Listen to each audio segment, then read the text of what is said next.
Hi mga ka-healthy! Welcome back sa Eat Healthy with G, kung saan ang health tips hindi boring. Alam mo ba na ang sayuti ay isa sa pinaka-underrated na gulay na sobrang powerful para sa katawan natin? Oo, yung simpleng gulay na kadalasang makikita mo sa ginisang gulay, tinula or chop suey. Bakit nga ba? Pag-uusapan natin. Una, ito raw ay rich in fiber, low in calories, at zero pa ang fat. Perfect talaga ito kung gusto mong magbawas ng timbang. Ikalawa, ang sayuti ay may vitamin C na nagpapalakas ng immune system. Ikatlo, meron din siyang folate na importante para sa mga buntis.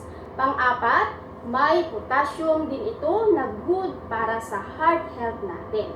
Ikalima, at dahil high in fiber siya, nakakatulong to sa digestion.